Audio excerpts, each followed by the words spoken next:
Gimana cara kita membangun hubungan dengan Allah Subhanahu wa Ta'ala supaya ketika kita berdoa itu cepat diijabah oleh Allah, supaya ketika kita ada masalah cepat dapat pertolongan dari Allah, supaya ketika kita dalam kesulitan Allah segera menurunkan keajaiban dan jalan keluar. Dianalogikan dengan 4G. Dalam bahasa lain tuh bisa dibilang ini adalah wasilah. Gimana cara membangun wasilah antara kita kepada Allah Subhanahu wa Ta'ala sehingga aksesnya cepat, sehingga loadingnya cepat.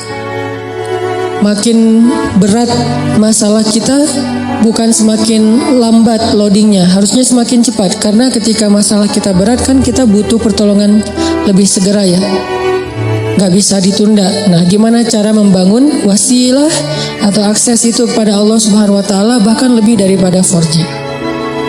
Sebelum itu saya pengen nyampein beberapa contoh kisah orang yang punya 4G ke Allah, yang punya wasilah yang bagus kepada Allah Subhanahu wa Ta'ala, sehingga ketika mereka butuh Allah, Allah segera menurunkan pertolongan dan keajaiban dalam hidup mereka.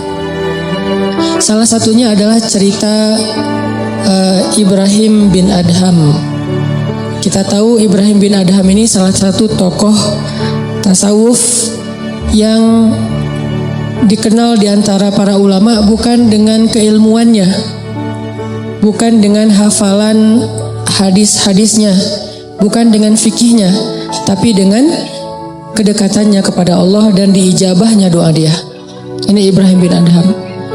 Secara status Ibrahim bin Adham ini emang orang miskin, bahkan bisa dibilang fakir. Tapi secara realitas kalau kita baca kisah beliau nggak pernah kekurangan. Beliau nggak pernah kesulitan. Miskin hartanya, hampir dibilang nggak punya aset, nggak punya tabungan, tapi pengen apa aja Allah kabulkan. Mirip dengan Uwais Al-Qarani di zaman tabi'in. Emang orang miskin dari desa Qaran Yaman, tapi Uwais Al-Qarani ini selalu dimudahin sama Allah dalam setiap urusannya.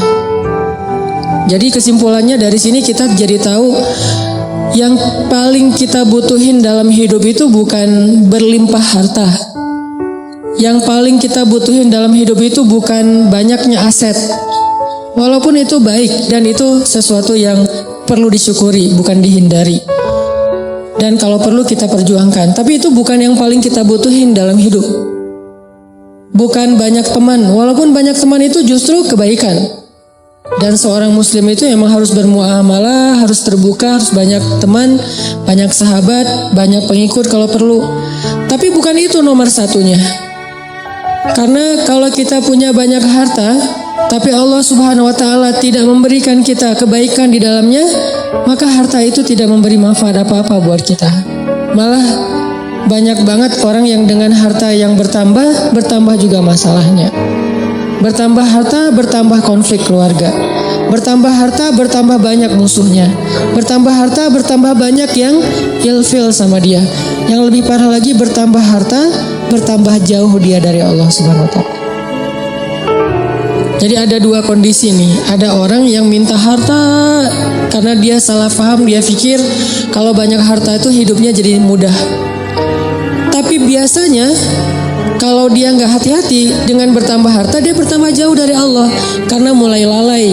Kalau tadi ketika hartanya sedikit, dia nggak bisa lalai. Kenapa? Nggak ada fasilitas, nggak ada modal. Mau lalai gimana? Mau jalan nggak punya modal, akhirnya di rumah aja. Mau entertain diri nggak punya modal, akhirnya entertain biasa-biasa aja di rumah. Paling minum teh di belakang sambil melihat anak-anak main. Itu entertain dia karena nggak cukup modal. Tapi buat yang udah modalnya lebih kan nggak cukup entertainnya cuma minum teh kan. Buat orang yang punya harta lebih, masa kita malam mingguan cuma minum teh? Masa kita lagi liburan cuma di dalam kota aja nggak kemana-mana? Kenapa? Karena dia ngerasa bisa ngelakuin yang lebih dari itu. Sehingga dengan tambah harta, kalau nggak hati-hati malah tambah jauh dari Allah. Dia mengentertain dirinya, dia mulai melakukan hal-hal yang sia-sia, dia mulai mengeluarkan hartanya di jalan-jalan yang bukan Allah ridhoi, sampai mulai judi segala macam kan. Karena ngerasa dia punya uang dan tidak masalah kalau rugi-rugi dikit lah, orang tabungan saya masih banyak. Mulailah dia ke Singapura, ke Hong Kong, ke tempat-tempat yang walaupun bukan ke kotanya yang kita permasalahin, ke beberapa spot atau tempatnya. Ini dia minta harta banyak nih. Ternyata harta itu tidak ngasih dia kenyamanan hidup. Belum lagi nanti dengan kehidupan lifestyle-nya yang udah berubah, rumah tangganya udah nggak nyaman. Saya punya teman yang pernah ngerasain yang kayak gitu beberapa orang dan curhat. Alhamdulillahnya udah hijrah sekarang.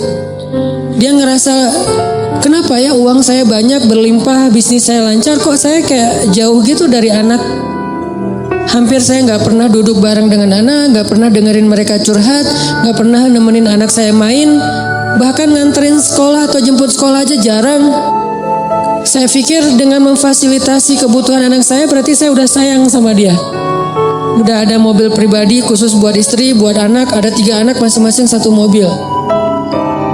Dengan alasan yang masih logis. Kalau 1 mobil bertiga nggak efektif karena sekolahnya jauh-jauh, takut telat. Belum lagi nanti pulang sekolahnya beda waktu, kan nggak nyaman. Akhirnya dikasihlah 3 mobil dan itu logis sebetulnya. Dengan 3 driver, bayar sekolah yang paling mahal.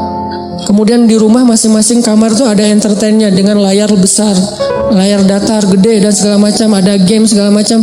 Pokoknya kehidupannya tuh udah sangat terfasilitasi, tapi kok nggak happy. Mungkin mereka nggak ngeluh masalah kurang makan, nggak ngeluh masalah kurang biaya, tapi mengeluh kurang sentuhan dari orang tua. Dia ngerasain itu. Karena semakin dia sukses, jaringan dia semakin luas, terus kerjaan dia semakin banyak, deadline-nya makin banyak yang mengepres dia, bikin dia benar-benar dalam keadaan stres tinggi. Belum lagi nanti tuntutan entertainnya lebih besar karena teman-temannya berharap ke dia. Kayak misalnya kita ada duit, pasti teman kita pengen ditraktirin. Kalau kita nggak punya duit, nggak ada yang ngajak kita karena nggak bakal ditraktirin. Jadi diam aja di rumah kan ya.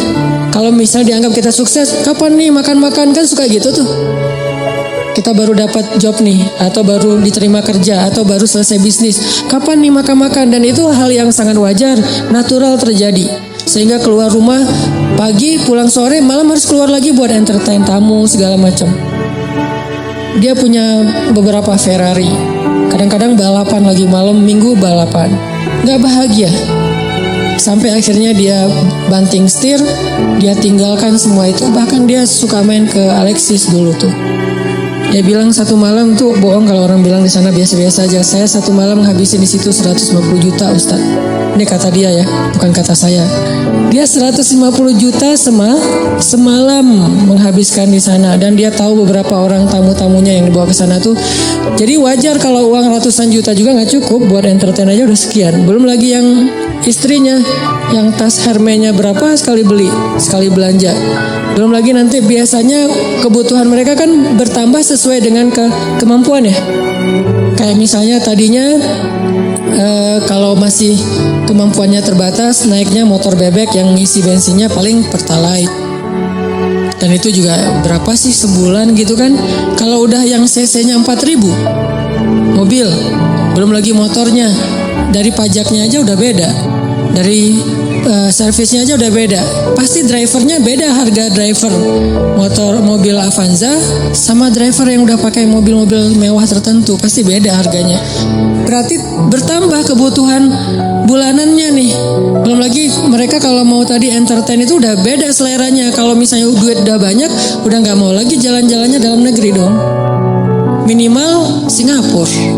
Lagian kadang-kadang udah sampai ada kesan bosan ke Singapura. Ke Singapura bosan. Kemana tuh? Ke Jepang? Bosan. Kemana? Ke Hong Kong? Bosan juga. Jadi banyak kota, banyak negara udah bosan. Maunya entah ke kutub atau ke planet lain gitu. Saking banyaknya duit. Dan itu natural terjadi loh. Pasti kayak gitu. Gak usah jauh-jauh, kita aja kadang ngerasain, walaupun bukan masalah bab luar negeri ya. Kayak misalnya tadinya jajan di warung juga udah cukup. Ketika nambah uang harus di mall. Yang tadinya beli baju tuh cuman di pasar Andir juga cukup. Sekarang harus ke PVJ, ke TSB. Kenapa beda? Karena kemampuannya udah bertambah, jadi seleranya juga nambah. Rasa-rasanya pakai baju yang gak ada brand itu kayak malu gitu. Ketika kita udah punya kemampuan lebih, semuanya harus branded. Kehitung aja dari ujung kepala sampai ujung kakinya itu berapa juta. Satu ini aja udah, kadang sepatu di rumahnya tuh sampai beberapa lusin. Ada yang udah sampai lupa, saya punya sepatu itu ya sampai kayak gitu. Artinya ini kalau Allah kasih harta doang, bukan harta doang ya. Karena kalau harta masih ada kalimat berkah, baik. Jadi jangan menjudge orang kaya, bukan. Kalau cuman harta doang, ini kondisinya kayak gitu. Satu lagi kondisinya nggak dikasih harta, tapi Allah kasih sayang Allah, Allah kasih perhatian Allah, Allah bikin dia jadi preferred hamba, jadi VIP. Dia mungkin nggak punya harta, tapi ketika dia butuh ada aja. Allah ngasih dia kebaikan sesuai dengan kebutuhan dia. Ya Allah, saya udah lama nih ngontrak pengen punya rumah sendiri. Tiba-tiba Allah mudahin rezekinya bisa beli. Udah gitu normal lagi rezekinya. Ya Allah, kayaknya saya butuh kendaraan biar lebih nyaman dalam beraktivitas, biar lebih nyaman saya ngelakuin kegiatan-kegiatan sosial, biar lebih nyaman saya berdakwah kalau dia seorang dai. Allah kasih harta, beli mobil sesuai dengan kebutuhan dia, akhirnya normal lagi. Jadi grafiknya itu sesuai kebutuhan.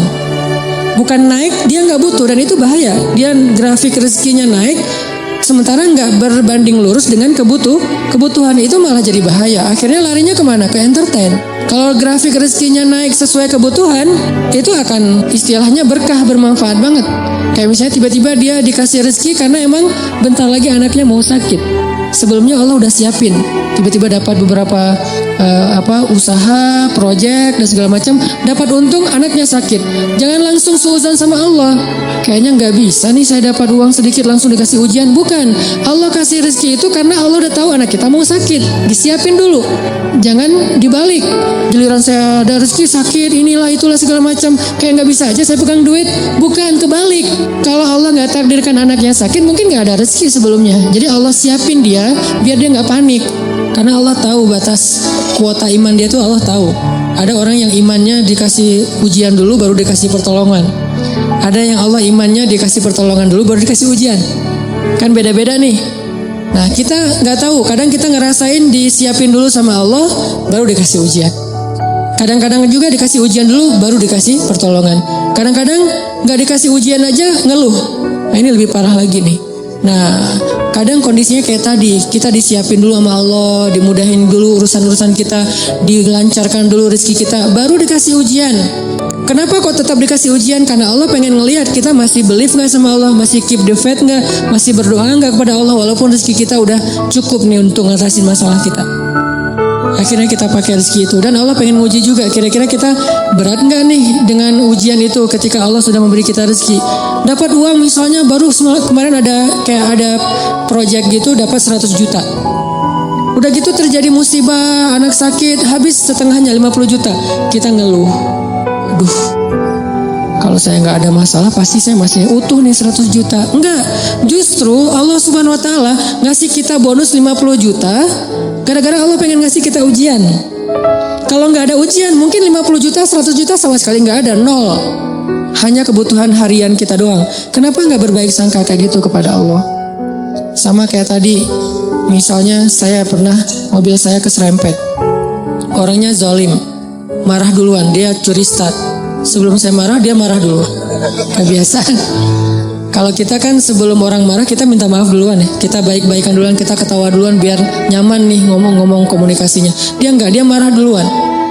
Akhirnya karena dia marah duluan, dia kayak punya bargaining gitu. Akhirnya saya terpaksa bayar 1,5 juta. Gak lama seminggu kemudian saya dapat 15 juta dari sebuah usaha. Waktu itu saya masih punya beberapa usaha. 15 juta. Kadang you was wish, datang setan gak bisikin, kalau kemarin gak ada masalah udah 16,5 juta kan. Ini gara-gara kemarin ada masalah jadi pas 15 juta gak ada tambahan. Enggak, kalau kemarin saya gak keluarin duit 1,5 juta, maka gak ada 15 juta. 15 juta itu reward Allah buat keikhlasan, kesabaran saya. Bukankah Allah mengganti kerugian hambanya dengan yang lebih baik? Jadi logika ke Allahnya kayak gitu. Sehingga ada hamba yang kalau kita lihat dia nggak punya aset yang berlebih, ada sih cuman nggak banyak-banyak amat, nggak punya tabungan yang kayak gimana gitu, biasa aja tabungannya, masih normal banget, bahkan sedikit riskan. Ini gimana kalau anaknya sakit nggak ada duit? Kan ada Allah. Ini bukan kata-kata pasrah ya, ini kata-kata tawakal. Beda pasrah sama tawakal. Pasrah nggak berikhtiar, tawakal tetap ikhtiar, tapi ikhtiar itu tangan, hatinya bergantung kepada Allah. Jangan sampai hati bergantung ke tangan. Jadi kalau tangan gak megang duit, hati resah. Harusnya tangan mah megang duit, megang emas, megang perak, megang apa aja, itu gak ngaruh ke hati orang, hatinya gantungnya ke Allah. Bukankah di antara arti ikhlas itu adalah tidak ada bedanya antara emas dengan batu? Di mata orang yang beriman tidak ada bedanya emas dengan batu, sama di mata dia. Gak membuat dia lebih bahagia gara-gara dia pegang emas, gak membuat dia berkeluh kesah gara-gara dia megang batu. Biasa aja. Dia manfaatkan emas, dia syukuri, dia sedekah, dia pakai untuk fasilitas dirinya, dia berikan hak-hak orang yang ada di dalamnya. Kalau dia megang batu, ya sudah, dia bersabar. Jadi gak ngaruh buat dia, karena hatinya di langit bukan di bumi, cuman tubuhnya yang di bumi. Karena kita kan terdiri dari dua elemen ya, ada roh, ada jasad. Roh kita berasal dari langit, jasad kita berasal dari bumi, diciptakan dari tanah, itu jasad. Tapi roh itu tiupan Allah, sehingga harus kembali kepada fitrah masing-masing. Roh itu adanya hati, maka hati kita harus selalu terikat dengan langit, walaupun realitasnya tubuh kita tetap berada dan berpijak di bumi. Jangan sampai hati ikut-ikutan berpijak di bumi. Inilah yang menjadi bahaya. Ketika hati kita udah berpijak di bumi, saat itu kita keluh kesah, saat itu kita kurang bersyukur, saat itu kita jadi banyak masalah. Jadi ada kayak keresahan gitu. Oh, dia asetnya pas-pasan, tabungannya sedikit. Kalau anaknya sakit gimana? Kalau dia ada masalah nanti gimana? Dia pakai apa? Dia asuransi nggak ikut, segala macam. Ini kalimat-kalimat orang yang mungkin masih lebih percaya kepada fasilitas harta daripada hubungan dengan Allah.